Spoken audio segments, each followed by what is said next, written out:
আপনি বাপ, আপনি মা, আপনি শ্বশুর, আপনি শাশুড়ি, আপনি যদি ঠিকমতো শক্তের জায়গায় শক্ত হতে না পারেন, আপনার ছেলে মেয়ে পুত্রবধূরও বেপরোয়া চলবে। আর আপনি হবেন দায়ুস। কথা বুঝাইতে পারেন? আপনি কি হবেন? দায়ুসের অর্থ আমাদের দেশে ভুল করা হয়। আমাদের দেশে দায়ুস বলতে বুঝে যেই মহিলা বেপরদায় চলে। কথা কি ঠিক বললাম? না, দায়ুস মানে হলো ওই পুরুষেরা দায়ুস যেই পুরুষেরা তার মেয়ের, তার বোনের, তার স্ত্রীর বেপরোয়া চলাফেরা দেখার পরেও, তার পরিবারের মহিলাদের বেপরোয়া চলাফেরা দেখার পরেও শাসন করে না, নসিহত করে না, তাদেরকে কন্ট্রোল করে না, তাদের দিকে তাকায় না, ছেড়ে দিয়ে রাখে, ওই পুরুষেরা দায়ুস। আর জান্নাতের দরওয়াজায় লেখা আছে দায়ুস কখনো জান্নাতে প্রবেশ করতে পারবে না। খুব মনোযোগ দেন। আপনার বউ ইচ্ছা মতো চলে, আপনি তারা শাসন করেন না, আপনি দায়ুস। আপনার মেয়েটা ইচ্ছা মতো চলে, আপনি তারা শাসন করেন না, আপনি দায়ুস। আপনার বোনটা বেপরোয়া চলে, ইচ্ছা মতো মোবাইল টিপে, আপনি তারা শাসন করেন না, আপনি দায়ুস। আপনার স্ত্রী ফেসবুকে বন্ধু বান্ধব জমায়ে ফেলছে, মেসেঞ্জারে, হোয়াটসঅ্যাপে, ইমোতে বন্ধু বান্ধব ছাড়তে পারে না, আপনি স্বামী হয়ে তাকে বাধা দেন না, আপনি দায়ুস। আপনার মেয়েটা ফ্রেন্ডশিপ করে ছেলেদের সাথে, বাধা দেন না, আপনি দায়ুস। আপনার বোনটা বেপরোয়া কলেজে যায় বন্ধু বান্ধব নিয়ে ঘুরে, আপনি বাধা দেন না, আপনি দায়ুস, আপনি দায়ুস, আপনি দায়ুস। আর দায়ুস লা ইয়াদখুলুল জান্নাহ, দায়ুস কখনো আল্লাহর জান্নাতে যাবে না। আপনি তো মনে করেন দায়ুস মানে বেপরদা মহিলা, না। দায়ুস হলো তারা যারা কি করে না, নিজের পরিবারের মহিলাদেরকে শাসন করে না। হেতেরে জিগায় কিরে মিয়া তোমার বউ এত বেপরা চলে কেন?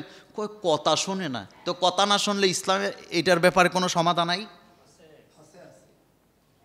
আপনার স্ত্রী কথা শোনে না, আপনি শাসন করবেন, নসিহত করবেন, নসিহত করতে থাকেন। তিনটা পদ্ধতিতে আপনি তারা শাসন করবেন। ওয়াইজুহুন্না, প্রথম কথা হলো নসিহত করবেন, নসিহা ওয়াজ করবেন, নসিহত করতে থাকবেন, করতে থাকবেন, করতে থাকবেন, করতে থাকবেন, করতে করতে ধৈর্যের শেষ সীমানায় যখন যাবেন, 1 নাম্বারটা বাদ, ওয়াহজুরহুন্না, এরপরে 2 নাম্বারে যাবেন। তবে 2 নাম্বারে যাইতে অনেক সময় নেবেন। কি নেবেন? একদিন, 1 মাস না, সময় দিবেন। ওয়াইজুহুন্না, খুব মনোযোগ। স্ত্রী কথা শোনে না, মেয়েটা কথা শোনে না, স্ত্রীকে সময় দিবেন। স্ত্রীর ব্যাপারে কথা বলছি, স্ত্রীকে সময় দিবেন। সেটা কি? ওয়াইজুহুন্না, ওয়াজ করতেই থাকবেন, নসিহত করতেই থাকবেন। এটা আমার পছন্দ না, এটা যায় না, এটা ইসলাম পছন্দ করে না, এটা সমর্থন করে না, এটা হবে না, এটা করা যাবে না। ওয়াজ করবেন, ওয়াজ করবেন, করতে করতে সময় দেওয়ার পরে যখন দেখবেন ওয়াজে কাম হয় না, এখন আল্লাহর শিখানো পদ্ধতি 2 নম্বরে যাবেন। অস্ত্র কয় নাম্বার? সেটা হলো অহজুরহুন্না, বিছানাটা আলাদা করে দেন। বিছানা আলাদা মানে বাপের বাড়ি পাঠাবেন না, আপনার ঘরেই থাকবে।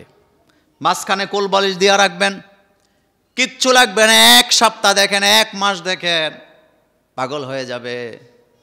যদি তার ভিতরে বিবেক থাকে আর তার কপালে যদি হেদায়েত না থাকে, এটা দিয়েও কাজ হবে না। তবে সময় দিবেন, 1 মাস, 2 মাস, 3 মাস সময় দেওয়ার পরে দেখছেন কাজ হয় নাই, এবার কয় নাম্বার? আরো জোরে বললেন, অদ্রিমহুন্না, হালকা মারো। মাইটটা তো আর সবার সাথে যায় না, সবাই পারেও না, কিন্তু হালকা মাইট দেওয়ার কথা বলছে কে? আল্লাহ। হালকা মারো, হালকা মাইরেও দেখছো না, তার লজ্জা নেই, সে বেপরোয়া। এবার সিদ্ধান্ত নাও, একটা মাসিক শেষ হইছে, এবার তারে তালাক দাও। মাসিক অবস্থা না মাসিক শেষ হইলে একটা তালাক দিবা। দেখেন ইসলাম কত ধৈর্য শিখায়। 1 তালাক দিয়া 1 মাস অপেক্ষা করো,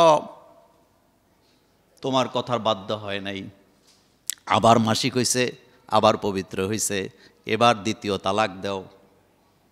কয়টা? 2য়টা দেওয়ার পরে যদি দেখো ভালো হয়ে গেছে, তারে নিয়ে আসো, বিয়ে হয়ে যাক নতুন করে, তাওবা করো, তাকে নিয়ে আসো ঘরে, সংসার করো। কিন্তু 2 নাম্বার দেওয়ার পরও ঘাট তেরা, বেপরোয়া, এখন তার কপালে হেদায়েত তুমি দেখছো না, তাইলে 3 নাম্বার মাসিকের পরে যখন পবিত্র হবে, এবার তালাক দিয়া গুড বাই, তোমার পথে তুমি যাও, আমার পথে আমি যাই, এবং প্রত্যেকটা তালাকে সাক্ষীও থাকবে। এখন আপনাদের কাছে আমার প্রশ্ন, ইসলাম কি কঠিন করে না সহজ করে?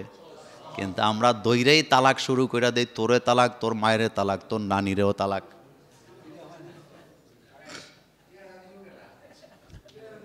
সময় নাই, হাতের হাতে সময় নাই, তোরে তালাক। ওই যে মুরাদনগরের সুসুন্ডা গ্রামে ছিলাম আমি, তো ওই দিনও সুসুন্ডা মাদ্রাসা, আমি যেই মাদ্রাসার ছাত্র ছিলাম ওখানে আমি ওয়াজ করতে গেছি। ওই দিনও এক কথাটা বলছিলাম যে সকালবেলা আগে তো বেবি ট্যাক্সি ছিল না, তো বেবি ট্যাক্সিওয়ালা একটা আইসে তালাকের মাসালা জানতে আমার কাছে। আমি ছাত্র জীবন থেকেই ইমামতি করি। তো আমাকে এসে বলতেছে যে হুজুর, আমি রাত্রে বেবি ট্যাক্সি চালাইছি মুরাদনগর, মেজাজটা খারাপ আসিল, বাসায় আইয়া দেখি হেতি এখনও রান্না করে নাই, কি করে জানি না সারাদিন। তো রাগারাগির মাথায় আমি তালাক দিছি। বউ কয় হুজুর ওরটা শুনলেন না, আমারটা আগে শোনেন। আমি কই কি? কয় তালাক কিন্তু আমার একলা দেয় নাই, আমারে দিছে, আমার মায়েরে দিছে, আমার নানিরে দিছে, আমার 14 গোষ্ঠীরে দিছে।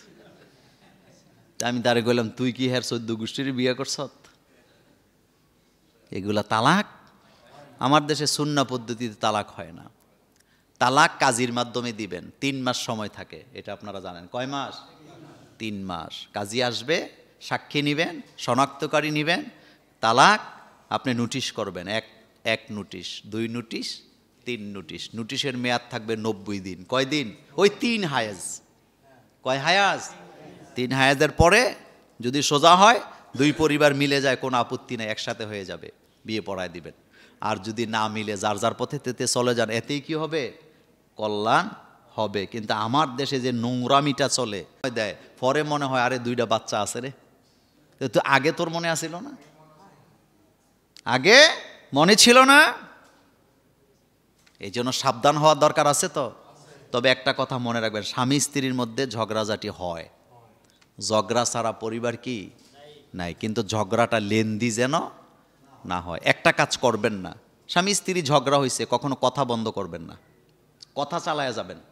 কারণ আপনি যদি কথা বন্ধ করেন, হেতি অথবা হেতে আর আলাদা সুযোগ নিবে, সময় তো কাটাইতে হইব নাকি না? এটা করা, কথা বন্ধ করবে না, কথা চলবে, তবে শাসনেরও কি থাকবে? লিমিটেশন থাকবে। আন্দাজি বেপরোয়া শাসন করা যাবে না। স্বামী স্ত্রীর ঝগড়া কখনো দেয়ালের বাইরে নিবেন না। কথা বুঝেন নাই? স্বামী স্ত্রীর ঝগড়া কখনো ঘরের বাইরে নিবেন না, দেয়ালের বাইরে নিবেন না, এটা ঘরের ভিতরে রাখবেন, কারণ এটা ঘরের ভিতরের বিষয়। কি অসাধারণ কথা!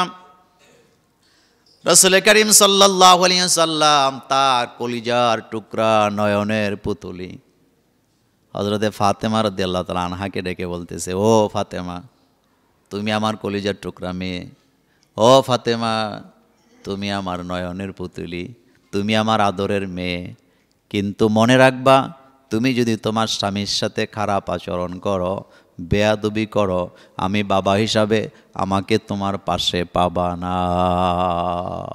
মনোযোগ আছে আপনাদের? বিশ্ব নবী তার মেয়ে ফাতেমাকে বলতেছে, তোমার স্বামী তোমার কাছে সম্মানিত, ও ফাতেমা, স্বামীর সাথে বেয়াদবি করা যাবে না, স্বামীর কথা মতো চলবা, স্বামীর মন জোগাবা, স্বামীকে ভালোবাসা দিবা। এই জায়গায় যদি কমতি করস রে মা, তুই যদি আলীর সাথে কোনো কারণে বেয়াদবি করস, আলীর মন যদি খারাপ করাস, খবরদার, আমি বিশ্বনবীকে তোমার পাশে পাবা না। আর আলীকে কিভাবে শাসন করে দেখেন, আলীকে বলতেছে, আলী, আমার ফাতেমা আমার শরীরের একটা অংশ, ফাতেমাকে যারা কষ্ট দেয় তারা যেন আমাকেই কষ্ট দেয়। এর মানে আলী কিন্তু রাসূলকে কষ্ট দেয় নাই, রাসূল আগের থেকে বুঝাই দিতেছে, ফাতেমা আমার শরীরের অংশ, আমার কলিজার টুকরা, ফাতেমাকে যারা কষ্ট দেয় তারা আমাকে কষ্ট দেয়। এই নসিহত প্রত্যেক স্বামীর জন্য দরকার আছে না? না,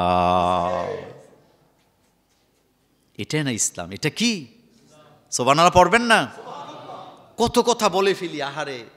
এই জন্য বললাম, স্বামী স্ত্রীর ঝগড়া কখনো দেয়ালের বাইরে নেওয়া। স্ত্রীকে ভালোবাসা দিবেন, ভালোবাসা দিয়েই নসিহত করবেন, প্রয়োজনে কথা এড়াইয়া যাবেন, প্রয়োজনে কিছু কথা এড়াইয়া যাবেন। স্বামী স্ত্রী একে অপরের সব কথার জবাব দেওয়ার চেষ্টা কইরেন না, তবে তাকে কখনো বেপরোয়া চলতে দেওয়া যাবে না, তার অনৈতিক কোনো কাজে সাপোর্ট দেওয়া যাবে না। শরীয়তের ব্যাপারে স্ত্রীকে 1 ইঞ্চিও ছাড় দেওয়া যাবে না, এটা মনে রাখবেন। তাহলে আপনি নিজেও ধ্বংস হবেন, আপনার পরিবারও কি শেষ। সব সম্পদ স্ত্রীর হাতে তুলে দিয়ে না, স্ত্রীকে যেটা দিবেন এটা হাদিয়া। কথা কি মনোযোগ আছে? এটা কি এত টাকা তার হাতে দিবেন না যে এক পর্যায়ে আপনার কিছুই মনে করে না। নিজের কাছে রাখবেন, নিজের কাছে রাখবেন। হাদিয়া দিবেন তাকে ততটুকু যতটুকু তার দরকার। সে বাপের বাড়িতে যাচ্ছে, আপনি অবশ্যই তারে টাকা দিয়ে বলবেন যাও এটা নিয়ে বাপের বাড়িতে কিছু নিয়ে যাও, এটা সম্মান, এটা কি সম্মান। কিন্তু আবার বুঝাই দিবেন খবরদার বাপের বাড়িতে যাইয়া চাইয়া চাইয়া খুঁজা খুঁজা কিছু আনার দরকার নাই, এটা স্বামীদের জন্য অসম্মান, এটা স্ত্রীর জন্য অসম্মান। বিয়ের পরে বাপের বাড়ির থেকে কিছু আনা এটা সম্মান না অসম্মান? ভাইয়েরা বাপে যদি হাদিয়া দেয় আলহামদুলিল্লাহ, কিন্তু কিছু কিছু মহিলা আছে ভাইয়ের অভাব দেখায়, বাপের অভাব দেখায়, বোনের অভাব দেখায়, তমকরে দেখায় দেখায় ফাও কামে আনে, অথচ সে বুঝেই না এটা যে স্বামীর জন্য অমর্যাদা। এজন্য স্ত্রী যখন বাপের বাড়িতে যাবে আপনি পারমিশন দিবেন যাওয়ার জন্য, তবে বেশি বেশি যাইতে দিয়েন না, কারণ ওই মেয়েরাই উল্টা পথে চলে যারা বেশি বেশি বাপের বাড়িতে যায়। সে যাবে, তবে তাকে বুঝতে হবে স্বামীর বাড়ি আমার সম্মানের জায়গা, আর স্বামীর যা আছে তা নিয়ে আলহামদুলিল্লাহ বলা, সন্তুষ্ট থাকা। কিন্তু যেই নারী সন্তুষ্ট না থাকে, বাপের বাড়িতে যায় অভাব দেখায় দেখায় আনে, সে স্বামীরেও শেষ করলো, নিজের মর্যাদাও শেষ করে দিল। কথাগুলো কি সত্য? মর্যাদা সেটা। স্বামী রিক্সা চালায়, 100 টাকা কামাই করে, এটা খাইয়া বলো আলহামদুলিল্লাহ, এটা মর্যাদা। কিন্তু বাপের বাড়ি থেকে 1 কোটি আনো, স্বামীর জন্য অমর্যাদা। বাপের বাড়িতে তুমি যে অংশ পাবা সেটা আনো, সেটা ইসলাম তোমাকে দিছে, আল্লাহ তোমাকে দিছে, কিন্তু তুমি তোমার স্বামীকে কোথাও ছোট কইরো না। তোমার স্বামী 50 টাকা ডেলি কামাই করে, তুমি তোমার সংসারটাকে 50 টাকা দিয়ে চালাবার চেষ্টা করো। মাছ মুরগি মাংস খাইয়া ফুটাঙ্গিরি দরকার নাই, বরং কলমি শাক দিয়া ভাত খাও, সম্মান আছে না নয়? আর কেমনে বুঝাইতাম, আর কিভাবে বলবো? একজন মহিলার জন্য তার স্বামী সবচাইতে সম্মান, গুরুত্বপূর্ণ। স্বামী যতক্ষণ আছে সম্মান আছে ততক্ষণ, স্বামী নাই সম্মানও নাই, শেষ। তুমি বুঝবা না ততক্ষণ, স্বামীকে হারাবা না যতক্ষণ। তোমার স্বামী পৃথিবীতে তোমার কাছে সবচেয়ে দামি। তোমার স্বামী তোমার কাছে মেম্বার, চেয়ারম্যান, এমপি, মন্ত্রী, এমনকি কাবা শরীফের ইমামের চাইতেও আরো বেশি দামি। রাসূল সাল্লাল্লাহু আলাইহি ওয়াসাল্লাম বলেছেন, একজন স্বামী তার স্ত্রীর কাছে এতটাই দামি, আল্লাহ ছাড়া কাউকে সেজদা দেওয়া যায় না। যদি দেওয়া যেত, আমি নারীদেরকে বলতাম তারা যেন তাদের স্বামীদেরকে সেজদা দিয়ে সম্মান করে। তো বাপের বাড়িতে যাইয়া খুঁজে খুঁজে অভাব দেখাইয়া আনা, এটা একজন স্ত্রীর জন্য সম্মান, নাকি স্বামীর যা আছে সেটা নিয়ে নিজের স্বামীর বাড়িতে থাকা সম্মান? আমার কলেজার ভাইয়েরাম, এই কথাগুলা ছেলে মেয়েকে ছোটবেলা থেকে শিক্ষা দিবেন। অনেকে দেরিতে আসছেন, আবারও রিপিট করি, বাচ্চাদেরকে অভাব শিক্ষা দেওয়ার দরকার আছে না নাই? কি শিখাবেন? অভাব শিখাবেন। সেদিকে গেলাম না। এরপরে অনেক কথা তো কত যে নোট করছিলাম, বাচ্চাদেরকে কোনটা পাপ কোনটা সওয়াব, কোনটা গুনাহ কোনটা কি সওয়াব, ছোটবেলা শিখাবেন। কাদা মাটি চিনেন তো? আমরা ছোটবেলা স্কুলে বিভিন্ন ঘর টর পাখি ঠাকি বানায় নিতেন না? এই কাদা মাটি যতক্ষণ নরম থাকে তা দিয়ে যা ইচ্ছা তা বানানো যায়। এটা দেখতে হলে আপনি কি বলে, ওই যে কুমার আছে না, কুমারের বাড়িতে যাবেন, দেখবেন মাটিটাকে কতটা নরম করে কাদা মাটি দিয়া, এটা দিয়ে মাটির ফ্রিজ বানায়, 4 কাপ বানায়, পাতিল বানায়, মগ বানায়, গ্লাস বানায়, বানায় না? বানায় কি না? কতক্ষণ মাটিটা নরম থাকে, কিন্তু যখন শক্ত হয়ে যায় কঠিন হয়ে যায়। এই জন্য বাচ্চারা কোমল হৃদয়ের অধিকারী। ছোট্ট বয়সে বাচ্চাটাকে যা শিখাবেন, বাচ্চাটা তাই কি শিখবে। একেবারে ছোট্ট। আমার 4 বছরের একটা বাচ্চা আছে, নাহিয়ান। তো গতকালকে ঘুমায়, আমি যতক্ষণ, কালকে মাহফিল কাছে ছিল তো একটু তাড়াতাড়ি গেছি। সে আরবি লিখছে, আলহামদুলিল্লাহ, লিখে আবার এটা নিজে ছবি তুলে আমার কাছে পাঠাইছে। পাঠায় বলছে, আব্বা আমার জন্য কিছু আনবেন। 4 বছর বয়স, আলিফ বাতা সবগুলা লিখছে। তা আমি রাতের বেলা বাসায় গেছি, যাওয়ার পরে ঘুমের সময়, বয়স কত, এটা আপনারে দিয়ে আমারে দিয়ে আপনারে বুঝাই আর কি, আবার আপনি অন্যভাবে নিয়ে না যে হুজুর নিজের ডোল নিজে পিটায়। 4 বছরের বাচ্চা ঘুমের আগে মানে জোরে জোরে পড়তেছে, আল্লাহুম্মা বিসমিকা আমুতু ও আহিয়া, তার মতো সে পড়তেছে। কি বুঝলেন? মা বাপ যেই আমল করবে বাচ্চারাও কি, কিন্তু না, কিছু কিছু পরিবার আছে, ছেলে একরমে মোবাইল লইয়া, মেয়ে আরেক ক্রমে মোবাইল লইয়া, হেতারা জামাই বউ দুইজনে আবার দুইটা, এরকম না। মুরব্বীদের একটা কথা আছে, শাশুড়ি যদি বেশি নরম হয় সংসার না, অবশ্যই চলে না। আর শাশুড়ি যদি ঠিক মতো হয়, 5টা পুত্রবধূ থাকলেও লাইনে লাইনে চলে। বড়রি আগে কয়ে দেয়, কই আইছো জানো না, বাঘের মুখে পড়ছো, সোজা হয়ে আসলো, নাইলে খবর আছে। কথা কি ঠিক বললাম?